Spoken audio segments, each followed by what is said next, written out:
Welcome back to the Ink and Imagination podcast. Today we'll dive into the article, A Clean, Well-Lighted Place, A Faint Light in the Void, The Weight of Loneliness and the Meaning of Existence. Some short stories require only a few lines to carry a weight so immense it can leave readers utterly overwhelmed. Ernest Hemingway's A Clean, Well-Lighted Place is one such work. Set in the modest confines of a small café and featuring just three characters, the old man, the older waiter, and the younger waiter, Hemingway opens a window into the deepest recesses of the human soul. He touches upon the primal loneliness and the existential emptiness of being. The story begins in a tranquil setting where gentle light envelops the café late at night.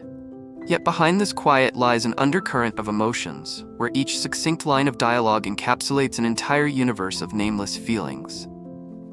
Hemingway does not rely on ornate language or lengthy explanations. Instead, the simplicity of his words and storytelling unveils profound layers of meaning about life. But why would an old man, wealthy and with a family, choose to end his life? Why does the older waiter understand and empathize so deeply with him? And why, amidst all this darkness, does a clean, well-lighted place emerge as a symbol of hope, however faint that hope might be? Light amidst the darkness, Hemingway offers no intricate descriptions of the café or the old man, but he masterfully highlights their symbolic significance. The café stands as a small beacon in the vast night, both clean and well-lit. It is not merely a place to drink or converse, but a refuge, offering solace against the cruelty of life. Cleanliness and light are not just physical states. They are metaphors for hope, for the small semblance of order that people cling to amidst the void. In Hemingway's world, where nada, nothingness, dominates all, the light of the café becomes the only thing that contrasts with the darkness. The old man in the story says little, yet the way he drinks his brandy, deliberately, carefully, without spilling a drop, speaks of the fragility of the hope he clings to. Even though he knows the glass of brandy cannot dispel the darkness in his soul, he remains seated under the café's gentle light as if it is the last place preserving a semblance of warmth in this world. In contrast, the younger waiter fails to grasp this. To him, the café is just a job, a place he wishes to leave as quickly as possible. He is preoccupied with his life, with his personal desires. He does not realize that the café's light serves not just to illuminate the physical space, but to brighten the souls of those adrift, like the old man. The people living in the void. The older waiter is the character with the deepest understanding in the story. He doesn't just see the loneliness in the old man's eyes, he feels the emptiness within his own soul. He knows that one day, all of us will face the darkness of aging, of illness, of death, and of being forgotten. The younger waiter, despite his youth and vitality, is not exempt from the void Hemingway seeks to convey. He might think he is living a meaningful life, but in truth, he is merely a fragment in the larger mosaic of existence. Hemingway subtly reminds us that the void spares no one.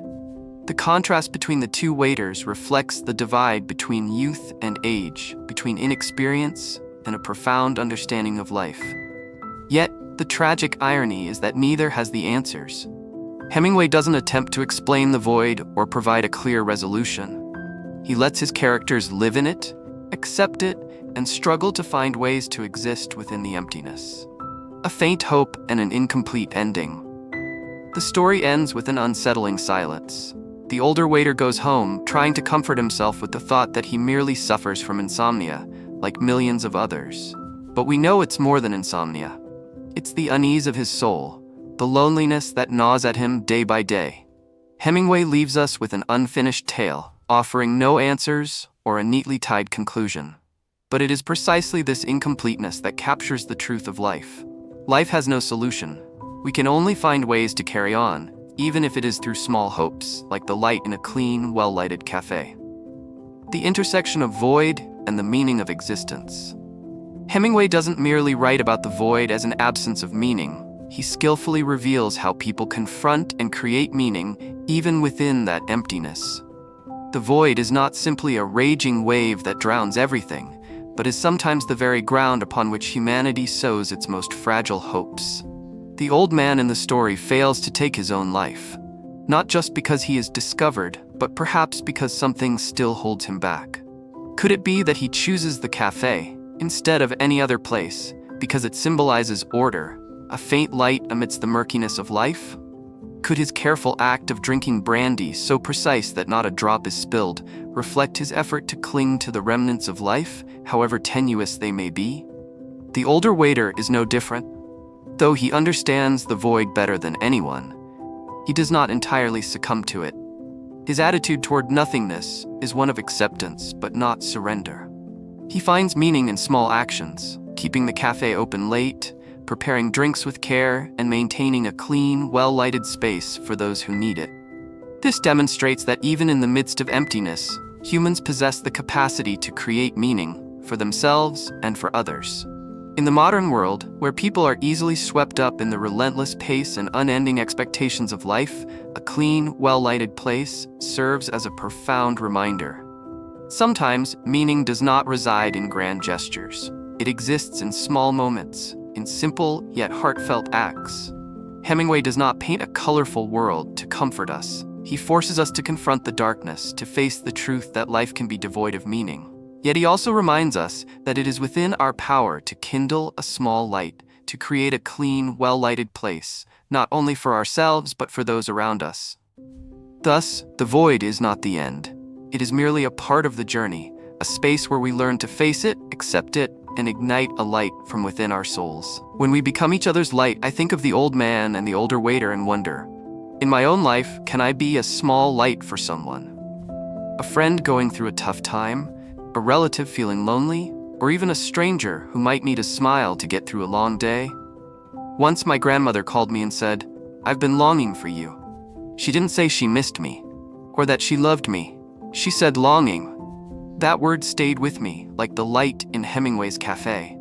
Sometimes, a small word, a simple action, can become someone's hope. Think about the people around you. Who might need a gentle, clean, well-lighted place to make it through a long, lonely night? Hemingway didn't write this story for us to find definitive answers, but to remind us that we can always be hope for one another. Be that light, a small light, but enough to warm a soul, to dispel the darkness, even if only for a moment. Because in a world filled with nothingness, even the smallest hopes are enough to keep us living and loving. Hope you enjoy this video. Don't forget to like, share, and subscribe to support us. What about you? Have you read this book yet? What are your thoughts on it? Let me know in the comments below.